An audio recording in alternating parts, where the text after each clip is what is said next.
we have Professor Thillai Rajan from the Department of Management Studies, IIT Madras. Dr. Thillai Rajan is also an associate at the Mozaffar Rahmani Center for Business and Government at Harvard University. Since 2009, he has been instrumental in publishing the much admired annual India Venture Capital and Private Equity Report series. In 2017, he also co-founded YNOS Venture Engine CC to address the pain points of early-stage entrepreneurs. Please put your hands together for Professor Thillai Rajan. This session is brought to you by Amazon Internet Services and Pontac. So there are two things which I'm going to make the real heroes and heroines are going to come shortly. So my role is to essentially play a cameo. Take about 5 minutes to quickly highlight what we have found in this year's report, which is on success and impact of startups. So it said that it's very difficult to defy age and it's very difficult to defy the law of averages. So for 10 years we've been trying to come out with this report, and for each and every year we've always worried, right? Is it going to rain or is it not going to rain on that particular day? And for some reason, gods have been very kind. For both TiE Chennai as well as for our report release, the weather is absolutely right. Nevertheless, it's been such a nice opportunity to see most of you here. Thank you, TiE Chennai, for giving us an opportunity yet again to present this findings. So essentially, my topic is going to be focused on 7 key points that we found.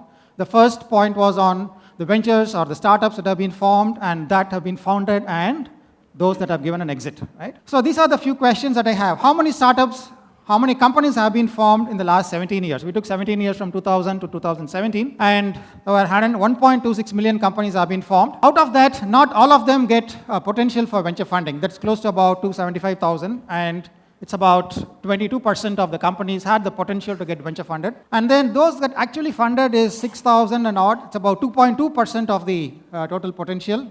And then those that give an exit is about 1,600, about 1/3 of the companies that get venture funded. And we took about the 4 major cities, Bangalore, Hyderabad, Mumbai, and Chennai, in terms of determining the proportion of companies that got venture funding of all the companies that have been formed there. So look at Bangalore, 21.7%, and look at the other 3 cities, you will find a big difference. So I think it's no wonder that Bangalore is being called as the capital of venture funding in India. It's 1/5 of the companies that are being formed in Bangalore are actually getting some kind of venture funding. When you look at funding and those that have exited, we again look at these 4 cities.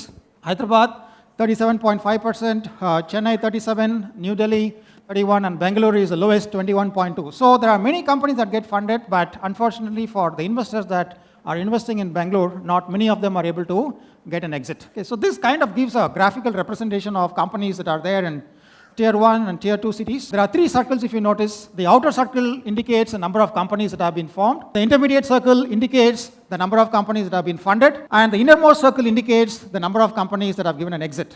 Right? So if you look at the outermost circle, 1/3 of the companies get funded in Tier 1 cities. But if you look at the companies that are getting funded, 89% of the companies are in Tier 1 cities that get funded, and those that give an exit are also higher in Tier 1 cities. But the big difference I want to point out here is that once you get funded, the proportion of further success does not increase or decrease, right? It's the first step that is a big hurdle for most startups. The second point is getting venture funded. Not all startups need venture funding, but obviously in the startup, getting venture funding represents some kind of certification. So what kind of companies get venture funded? We found software, consumer products, and fintech account for about more than 2/3 of the companies that get venture funded. Delaying the funding can get larger amounts of funding at a higher valuation. So most often entrepreneurs want to quickly get funding, but then contrarily, if you delay funding, you are able to get higher amounts at a higher valuation. So how much you are able to bootstrap, how much you are able to get funding from your friends, family, and others can play a very important role. Angel funding is dominant in the first 3 years, and it is also dominant primarily in the software. I'm not saying that you don't get angel funding in others, but close to about 75% of it happens in the software and internet services segment as far as angel funding is concerned. But one caution here is angel funding comes at a very steep price. The highest share per unit of investment, right? You basically, as entrepreneurs, you have to probably shell out a lot more for angel investment as compared to other investors. So this gives you, a quick ballpark view of the kind of companies that get funded in different cities. Obviously, the colors represent each and every sector, which is very difficult to read here. But you can find how Bangalore, Delhi, and Mumbai have a very, very big representation as compared to Chennai, Hyderabad, and Pune, right? So difference is very large. Point number 3, not one round of funding, but how do we differentiate companies that get successive rounds of funding? Does the sector matter? In a few instances, it seems to be yes. Of all the companies that get first round funding, only 24% get second round funding. And out of this, I've identified 3 sectors: internet and e-commerce, consumer products, and fintech. Which of those have a higher probability of getting second round funding? You find internet commerce is high, and find consumer products is low, and fintech is also low, right? So you get large amounts of first round funding, but second round funding you don't get in consumer products and fintech. If you look at third round of funding, 1/3 of companies that get second round funding get third round of funding. And which are the sectors are more favored for third round? So internet and e-commerce and edutech. So essentially what I wanted to show is some sectors have a propensity to get higher amounts of funding, whereas some sectors, they are not able to get subsequent rounds of funding. Maybe they are raising funds at one go, or maybe they don't need subsequent rounds of funding. Right? Does the city matter where you are from? City matters only to the extent of amount of funding that you receive in the first round. And after that, we don't really have much, right? All startups in Bangalore don't have any subsequent advantage of getting second round of funding or third round of funding. It's only the first round that matters. Happy news to all of us is startups in Chennai have the highest average first round of funding among all the cities that we have studied in our country. Point number 4, quicker exits. Exits is very important. The exit duration has not changed over the year. It's been overall about 5 years over a period of time. Some sectors provide quicker exits. So we looked at 5 sectors: internet, e-commerce, software services, consumer products, and technology. Internet and e-commerce, does they provide quicker exits? Our answer is yes. Software services, do they provide quicker exits? Answer is yes. Consumer products, do they provide quicker exits? Answer is yes. Technology, would they provide quicker exits? So technology does not. Technology ventures do not provide quicker exits. Right? So I'm not saying that's good or bad, but for somebody who wants quicker exit, technology might not be a segment to enter into or venture into. So does exit duration differ by city? No. It doesn't matter if you're in Bangalore or Chennai or Hyderabad. The exit duration does not differ by city. Does investors influence exit duration? Depending on what kind of investors do you look at, right? Corporate investors, among all that we have studied, are more patient, right? If entrepreneurs need more investors who are more patient, then the investors to run after will be corporate investors.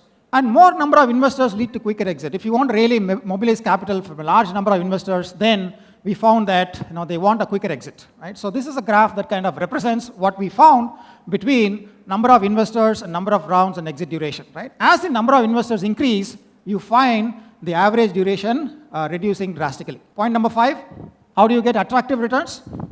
Mean returns by startups over the period of time has been 13.25%. We're not saying it's high or low, but just as a matter of fact, it's 13.25%. Which sector provides better returns? Software services, consumer products. So naturally, more investment, more venture capital investment tend to flow in these sectors because they give better returns. Do they give proportionally higher returns? Fintech actually gives lower returns as compared to technology. Technology gives higher returns. Does exit duration differ by city? No. Doesn't matter whether you are in Bangalore or Chennai. The exit duration does not differ by city. What kind of investment factors influence returns? Right? So we have 4 different factors. Staging, so that means entrepreneurs getting funding over multiple stages. Quantum of funding, number of investors, and the maturity of the startup. At what stage do the investors invest in the startup? If there is more staging, it improves returns. If the funding is through multiple phases, it improves returns. If the quantum of funding is high, it does not improve returns. There tends to be a lot of wasteful spending. Similarly, the investors seem to have an optimum range. If you have 4 to 6 investors, that's better in terms of returns. Anything less, anything more, doesn't seem to be good. Maturity, earlier the company getting investment, higher are the returns. This actually gives you a picture between quantum of funding, number of investors, and the return. You find substantial blue space, right? So as the quantum of funding increases, as the number of investors increases, the returns are lower. How to exit? Should it be an IPO? Should it be an M&A? Matter really. What would you prefer? Would you prefer simplicity or complexity? Would you prefer modest returns or would you prefer higher returns? Right? So these are the observations from 5 different types of exits. So the number of small circles indicates number of exits that have happened in that particular category. The smallest one, I'm just going to tell you, is obviously IPO, right? There are very few companies that are able to exit through an IPO. Second one is secondaries, that is one investor selling to another investor. So open market is the third, and fourth is the buyback. For example, as research, we significantly were surprised to find substantial number of exits are happening through buyback when most of the investors feel that investors might not have the wherewithal to buyback. But then we find substantial investors are getting an exit through buyback. M&A is the route that is giving the highest number of exits. These are in terms of returns for different routes. Look at buyback, obviously it gives a most modest return. And then if you look at M&A comes next, IPO comes next, secondaries come later, and then the highest returns are from the open market sales. And my last point, startups and job creation. This is something everybody, the government is touting, that, okay, startups as a means to create employment. Creation of jobs is a key national imperative. So what we studied was we studied employees per 100 crore of market value of key companies. So we took at large companies, we took at some of the top companies in the Sensex and looked at the number of employees per 100 crore of market value. And then we looked at startups and looked at the number of employees per 100 crore of market value. Right? And when we say startups, they are not the smaller startups, but larger startups like Ola, Flipkart, and all of those companies. Employees per 100 crore of market value for large companies is 35, for startups is 0.04. So essentially, what we are really trying to say is startups create jobs, but they create high-value jobs. So that comes to the end of my short presentation. So before I go off, I want to tell, so life is not all about milestones. Life is all about moments. For us personally, at IIT Madras, we've been kind of coming out this report for the last 10 years. So this is both a milestone and a moment.